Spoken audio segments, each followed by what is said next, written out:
Hello, everybody. I am Eve, the empath, coming to deliver messages from Spirit. I hope you guys are doing well today. I wanted to talk about owning your triggers, owning your emotions, owning the parts of you that you have hid for so long. I'm sitting out getting some sun. I absolutely love to be in nature, literally sitting in the grass, grounding, feeling that wonderful energy.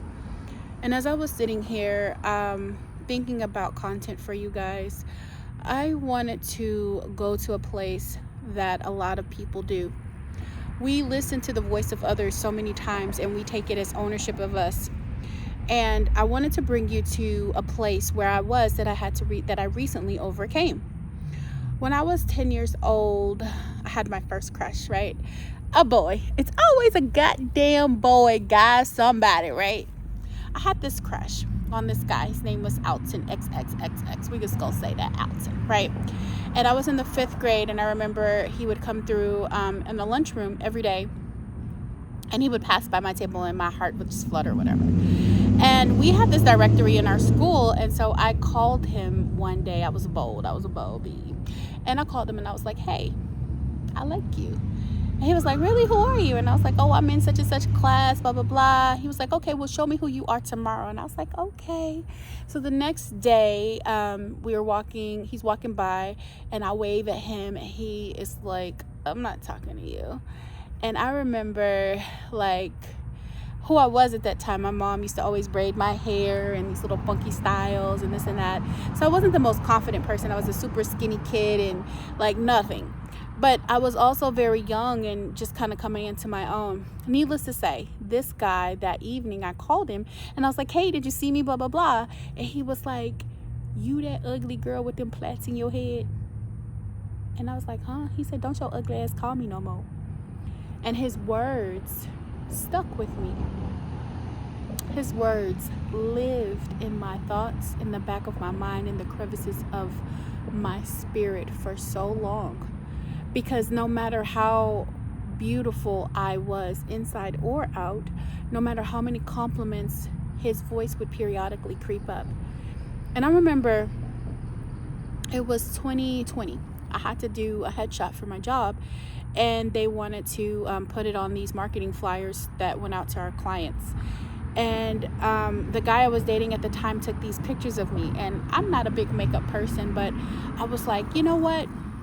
Go ahead and take me natural, right? And so he's taking these pictures of me, and I see him smiling, and he's smiling so big, and he was like, oh my God, you're so beautiful. So I was excited to see the pictures. And when he was done, he gave me the pictures, and I just started bawling because Alton's voice came back and said, you're ugly, right? Alton's voice, not my voice, not Spirit's voice, not my mom's voice, not all the million voices that I'd heard who told me that I was a beautiful woman.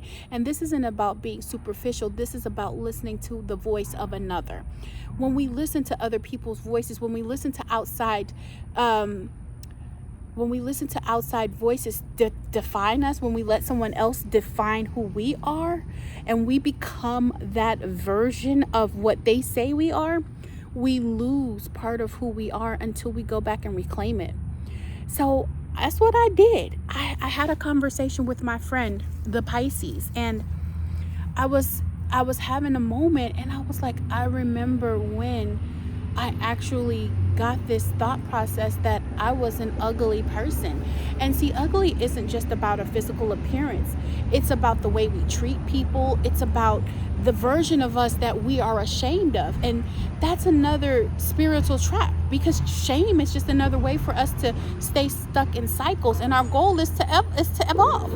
And we can't evolve if we're staying in cycles.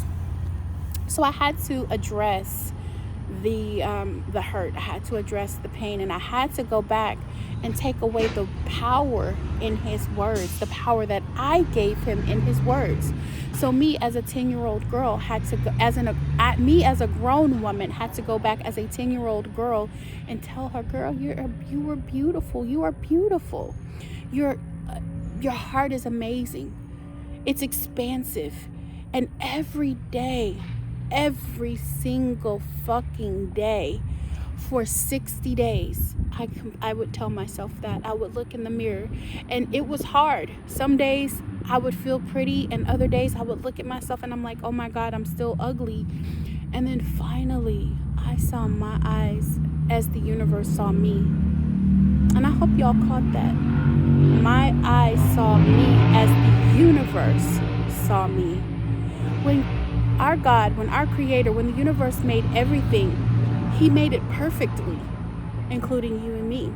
And that means regardless of all the little qualms and nuances that we have about ourselves, we are a perfect creation, maybe with imperfect experiences, but we are perfect in His eyes, in her eyes, in their eyes.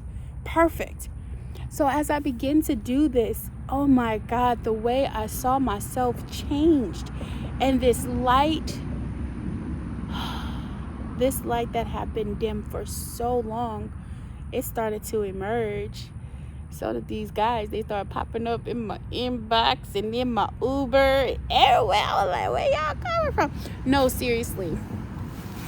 And I wouldn't even call it confidence. I just had to reaffirm my own voice. I had to be my own voice. So if you're struggling with identity issues, if you're hearing voices of another, if you are listening to outside influences and telling yourself that is who you are, I am here to show you and teach you and guide you into ways to not be that anymore. You are perfect the way you are. Even if you have fucked up ways, even if you have a dirty mouth, even if you are a Buddhist or if you're a Hindu or if you're a Christian, it doesn't matter. When Creator made you, He made you perfect.